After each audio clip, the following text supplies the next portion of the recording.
So I got some sprayer antifreeze this morning before I go take off for a day with the wife and daughter. Hang out as a family. I'm gonna winterize the sprayer. And I almost forgot you guys, we're still hooked onto the disc mower, the Massey. There's that spot over around the bush where we calve out our cows. I wanted to cut that for hay before the snow flies. Cut it, bale it, so that when I plow all the snow up where we calve, I'm not gouging all that tall grass, you know what I mean?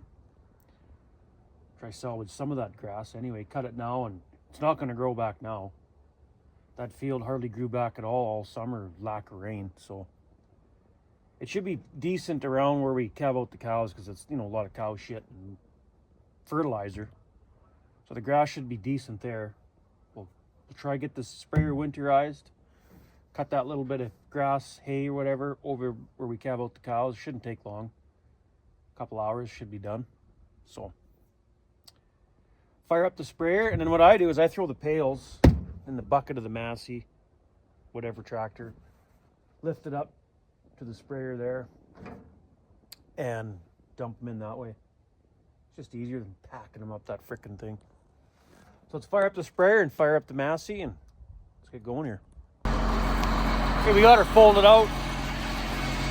Fire up the Massey and throw some pails in the bucket. Okay, that's got her. Didn't need to buy that many pails, but I like to be safe. That way I know I don't have any cracked fittings or valves or whatever. But I still gotta replace that, or not replace the ram, but I got a seal kit for that hydraulic cylinder right there. It's leaking right out of the end, I believe.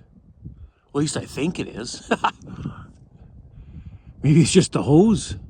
But no, it sure looks like it's leaking out of the end. The seal's gone and it's running all the way down. But why is the hoses? Anyway, I got a seal kit for it, so I guess that'll be a project for another day. Let's go get this little bit of hay cut while we're still hooked onto the disc mower with the Massey here.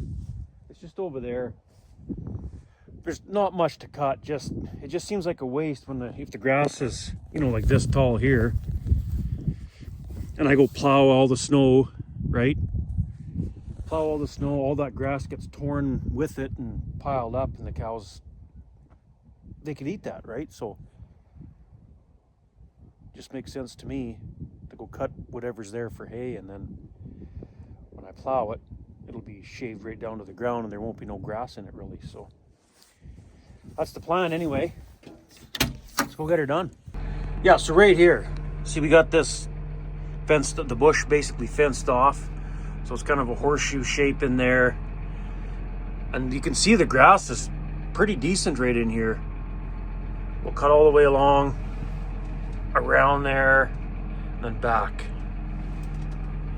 So there's not a lot, but I plow all this up, all the snow up in piles so that the cows can gather around in here out of the wind, kind of the shelter area. And I bed them and feed them right in around here. Other side of that bush too, depending which way the wind's going, you know. So when you plow all this up, when the grass is that tall, all that grass comes with the snow, right? So it seems like just a waste. So we'll cut it, bale it, and give it to them that way. So here's where we got her cut. From here, along this manure pile, out this side a little bit, on the other side of that manure pile a little bit. We'll do it in real time.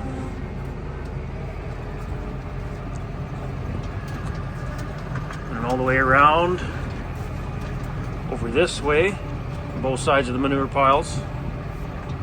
And just out a little way so I can plow up the snow, right?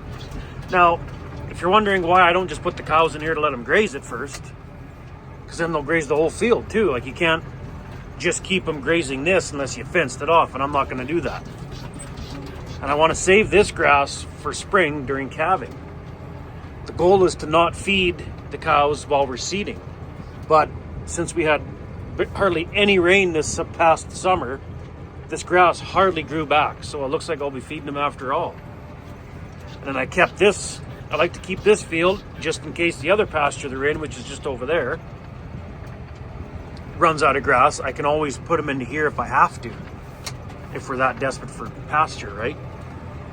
Or stubble as well. Any stubble around here, I can let them graze that off after the crop's off, sort of thing. So yeah, all the way around there, both sides of the calf hut manure pile, and then right in here, both sides of that manure pile. Right there. It's kind of hard to see, but anyway, sun's blazing right in that mirror. But yeah, both sides of the manure pile, around this little horseshoe, in and around this horseshoe thing, and that's it. And all this snow will get plowed up against that manure pile, and it'll there's quite a bit of grass in here too. It'll save that grass from getting piled up. Cows still pick at it once the snow melts off the manure pile, you know, towards the end of calving, but they're not going to get it all either. So I figure this is better to do it this way than just let the grass grow, plow it all up, and lose a bunch of it. So that's it. It didn't take very long at all. But what we did cut here was pretty decent grass. It's still nice and green, and it was pretty thick too. So there's going to be a few bales. I don't think it's going to dry down, because Sunday it cools right off. -3 or 4 at night and +3 or 4 as highs during the day. Looks like for a while now. So I don't think this will ever dry down enough to bale it and keep it. So what we might end up doing is just letting it sit for a bit to dry it down somewhat. Come in here with the baler, roll it up, and just take it right to the cows to the pasture across the fence over that way. And let them eat it over there, because that pasture's getting thinned out pretty good towards the end of the year here. Since we brought that other herd from the in-laws back home a while back there, they're getting her grazed down pretty good. So we might end up just doing that. Roll it up, take it right to them now, and then we don't have to wait for it to dry right down. But we'll see how it goes. If there's no rain, because there's no rain in the forecast for tomorrow. They were calling for rain tomorrow, which is Saturday, and they took that away. So we got those other sloughs to roll up yet, plus this stuff now. It's probably a full day of dicking around baling and taking it right to the cows and all that sort of stuff. So that's probably a day's project now. And then some of the one field is quite a ways away. We'll have to haul those bales right home. And if it's not dry, haul it home and take it right to the cows, or I'm not sure. And the one slough, or 2 sloughs, are right by that pasture. We got electric fence, crop on the one side, pasture on the other, where those big hills are. Those 2 sloughs I'll just roll up, take it right to those cows. And yeah, we'll see how it goes, I guess. But I guess that's it for today. I suppose I could unhook the disc mower now. I think I'm done. I'm just gonna leave it hooked up for now. I might have forgot a slough or 2 somewhere. I'll just leave it hooked up till I need it on the baler. But I guess that's it for today. One other thing I wanted to do was tear down that old shack there. It's an old calf. Well, it's actually an old garage, like a car garage. We turned it into like a calf hut sort of thing, but you can see it's ready to fall down. You can't move it now without it falling apart. So I think I've seen 1 or 2 calves in there over the last 10 years. So it doesn't get used a whole bunch anyway. I think I'm just going to rip it down. And I got steel posts. You can kind of see the crossbar there. Steel post pounded in the corner and a crossbar so cows wouldn't go in there. And then a steel post on the back corners. I better get them steel posts out of the ground before the ground freezes. And then I'm just going to tear that shack down. We got a calf hut here. Whoops. A calf hut here. And another one just over there. So between those 2, that should be good enough for the few cows we got now. And you can't force the calves to go in that calf hut. I mean, when they're a newborn, you can place them in there, but you can't make them stay unless you fenced it off sort of thing. Then it's just, yeah, you can't force the calves to go in those huts, so they only do so much.